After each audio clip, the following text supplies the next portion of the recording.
বৃদ্ধ ভাতা অথবা বয়স্ক ভাতায় যারা প্রতি মাসে মাসে 1,000 টাকা করে পেয়ে আসছে বয়স্ক ভাতা প্রকল্পে অথবা বৃদ্ধ ভাতা প্রকল্পে, তাদের জন্য অত্যন্ত সুখবর এবং গুরুত্বপূর্ণ খবর কিন্তু আমরা আজকের এই ভিডিওতে দিতে চলেছি। বয়স্ক ভাতা অথবা বৃদ্ধ ভাতায় আগে যেটা 1,000 টাকা করে দেওয়া হতো, সেই 1,000 টাকার পরিবর্তে এবার থেকে কিন্তু 1,500 টাকা করে কিন্তু বৃদ্ধ ভাতা অথবা বয়স্ক ভাতায় প্রতি মাসে দেওয়া হবে। সেই জন্য যে সমস্ত উপভোক্তারা বৃদ্ধ ভাতা অথবা বয়স্ক ভাতার প্রকল্পের মধ্যে থেকে প্রতি মাসে মাসে 1,000 টাকা করে সরকারের পক্ষ থেকে পেয়ে আসছে, তাদের জন্য কিন্তু এই খবরটা খুবই গুরুত্বপূর্ণ এবং খুবই সুখবর। এবার থেকে প্রতি মাসে 1,000-এর পরিবর্তে প্রতি মাসে কিন্তু ব্যাংকের অ্যাকাউন্টে 1,500 টাকা করে ঢুকবে বৃদ্ধ ভাতা অথবা বয়স্ক ভাতার প্রকল্পে। কারা কারা এই টাকা পাবে, কোন মাস থেকে 1,000 টাকার পরিবর্তে 1,500 টাকা করে ঢুকবে, সমস্ত বিষয়টা আমরা আজকের এই ভিডিওতে বিস্তারিতভাবে জেনে নেব। ভিডিওটি বিস্তারিতভাবে দেখে নেওয়ার আগে ছোট্ট একটা অনুরোধ, যদি চ্যানেলে নতুন হয়ে থাকেন অবশ্যই চ্যানেলটা সাবস্ক্রাইব করে রাখবেন এবং নোটিফিকেশনটা অল করে রাখবেন এই ধরনের সমস্ত আপডেট সবার আগে পাওয়ার জন্য। চলুন আজকের আপডেটটা আমরা বিস্তারিতভাবে দেখে নিই। দেখতে পাচ্ছেন এই খবরটা কিন্তু বর্তমান পত্রিকায় প্রকাশিত হয়েছে এবং ডেটটা হচ্ছে 15ই অক্টোবর 2025-এ কিন্তু খবরটা প্রকাশিত হয়েছে বর্তমান পত্রিকাতে। কেন্দ্রের লাল ফিতের ফাঁসে আটকে 1,70,000 কোটি টাকা, পুরোটাই বাংলার প্রাপ্য।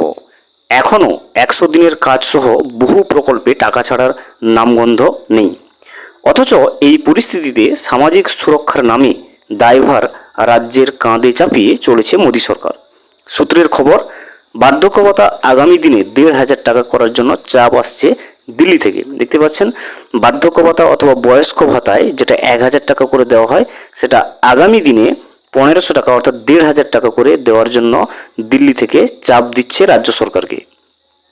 মমতা বন্দ্যোপাধ্যায়ের সরকার ইতিমধ্যেই এই খাতে প্রত্যেকের অ্যাকাউন্টে 1,000 টাকা করে বার্ধক্য ভাতা দিয়ে থাকে। আমরা সেটা সবাই পেয়ে থাকি, যারা যারা বয়স্ক ভাতা অথবা বৃদ্ধ ভাতা প্রকল্পে এই টাকাগুলো পেয়ে থাকে তারা প্রতি মাসের শেষে কিন্তু 1,000 টাকা করে পেয়ে থাকে সরকারের পক্ষ থেকে।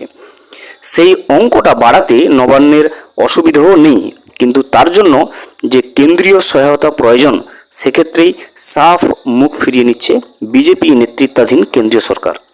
এমনকি খাতায় কলমে জাতীয় সমাজ সুরক্ষা প্রকল্পের অর্থাৎ এনএসপি যেটা, সেটার মাধ্যমে বার্ধক্য ভাতা, বিধবা ভাতা এবং বিশেষ ক্ষমতা সম্পন্নদের প্রতি মাসে আর্থিক সহায়তা দেওয়াকে 100% কেন্দ্রীয় উদ্যোগ বলে তারা দাবি করে থাকে। সেখানেও এবার কাটছাঁট করার পরিকল্পনা চলছে। এই প্রকল্পে বর্তমানে কিন্তু 60 থেকে 79 বছরের বৃদ্ধ বৃদ্ধাদের জন্য মাত্র 200 টাকা করে পেনশন দেয় কেন্দ্র সরকার, আর 80-র ঊর্ধ্বদের জন্য 500 টাকা করে। প্রতি মাসে এই ভাতার সঙ্গে যথাক্রমে 800 ও 500 টাকা করে জুড়ে মোট 1,000 টাকা করে বার্ধক্য ভাতা দেয় রাজ্য সরকার। তাই কেন্দ্রের ভাষায় টপ আপ, এই পুরোটাই কেন্দ্রের হিসেবের বাইরে। রাজ্যের 21 লক্ষ প্রবীণ ব্যক্তি এই ভাতা পেয়ে থাকেন। দেখতে পাচ্ছেন আমাদের রাজ্যে টোটাল কিন্তু 21 লক্ষ ব্যক্তি এই বয়স্ক ভাতা বলুন অথবা বৃদ্ধ ভাতার প্রকল্পের মাধ্যমে কিন্তু টাকাটা পেয়ে আসছে। উল্লেখযোগ্য বিষয় হলো জয় বাংলা প্রকল্পের অধীনে আরও 1 কোটিরও বেশি প্রবীণকে 1,000 টাকা করেই ভাতা দিয়ে থাকে নবান্ন। সব মিলিয়ে এই খাতে 12,000 কোটি টাকা খরচ হয় রাজ্যের। এখন কেন্দ্র যে সুরে কথা বলছে তাতে এনএসপি ও আরও সম্পূর্ণ কেন্দ্রের প্রকল্প থাকবে না, বরং তা আর্থিক সহায়তা প্রকল্পে বদলে যাবে। অর্থাৎ এক্ষেত্রেও রাজ্যকে নিজের অংশের পরিমাণ বাড়াতে হবে। রাজ্যগুলির সঙ্গে কেন্দ্রীয় গ্রামোন্নয়ন মন্ত্রী শিবরাজ সিং চৌহানের নেতৃত্বাধীন কমিটির ভার্চুয়াল বৈঠকের পর পাঠানো কনসেপ্ট পেপার অন্তত সেই কথাই বলছে। কেন্দ্র সাফ জানাচ্ছে, এতদিন বার্ধক্য ভাতার খাতে যে 200 ও 500 টাকার আর্থিক সহায়তা দেওয়া হতো তা বাড়িয়ে 600 টাকা করে করবে তারা। দেখতে পাচ্ছেন বার্ধক্য ভাতায় কেন্দ্র সরকার যেটা দিত অর্থাৎ 200 টাকা এবং 500 টাকার যে আর্থিক সহায়তা দিত কেন্দ্র সরকারের পক্ষ থেকে, সেটা কিন্তু বাড়িয়ে 600 টাকা করে করে দেবে কেন্দ্র সরকার।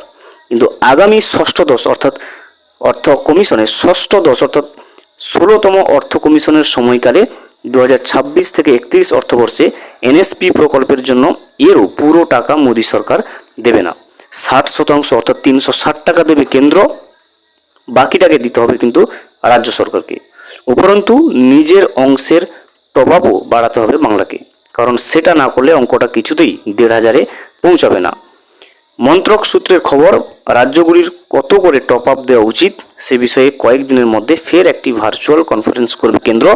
সেই বৈঠকে এই গড় ভাতা অন্তত 1500 টাকা করার সিদ্ধান্ত চাপিয়ে দেওয়ার তোড়জোড় চলছে। দেখতে পাচ্ছেন এখনো পর্যন্ত কিন্তু ফাইনাল কিছু হয়নি, তবে কেন্দ্র সরকারের পক্ষ থেকে বারবার রাজ্যের উপরে চাপ আসছে।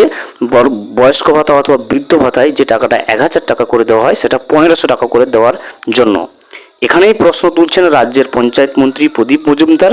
তার কথায় রাজ্য কত টাকা দেবে সেই সংক্রান্ত নির্দেশ দেওয়ার ওরা কে? এর থেকেই পরিষ্কার দেশে একনায়কতন্ত্র চলছে। তো আপাতত দেখতে পাচ্ছেন এখনো পর্যন্ত কিন্তু কোনো ঠিক হয়নি যে কোন মাস থেকে বয়স্ক ভাতা অথবা বৃদ্ধ ভাতায় 1000 টাকার পরিবর্তে 1500 টাকা করে দেওয়া হবে। কিন্তু কেন্দ্র সরকার রাজ্য সরকারের উপরে যথারীতি চাপ সৃষ্টি করছে বয়স্ক ভাতা বা বৃদ্ধ ভাতায় 1000 টাকার পরিবর্তে 1500 টাকা দেওয়ার জন্য, এবং সেটা কিন্তু কিছুদিনের ভিতরে পরিবর্তন হতে চলেছে। যখন অফিসিয়ালি সেই জিনিসটা হয়ে যাবে, অফিসিয়াল বিজ্ঞপ্তি জারি করে দেবে যে বৃদ্ধ ভাতা বা বয়স্ক ভাতায় 1000-এর পরিবর্তে 1500 টাকা করে দেওয়া হবে, তখন অবশ্যই আমরা কিন্তু সেটা ভিডিওর মাধ্যমে আপনাদেরকে আপডেট দিয়ে রাখবো। ভিডিওটি সম্পূর্ণভাবে দেখার জন্য অসংখ্য ধন্যবাদ। এখনও পর্যন্ত যদি চ্যানেলে নতুন হয়ে থাকেন এবং সাবস্ক্রাইব না করে থাকেন, অনুগ্রহ করে চ্যানেলটা সাবস্ক্রাইব করে পাশে থাকবেন।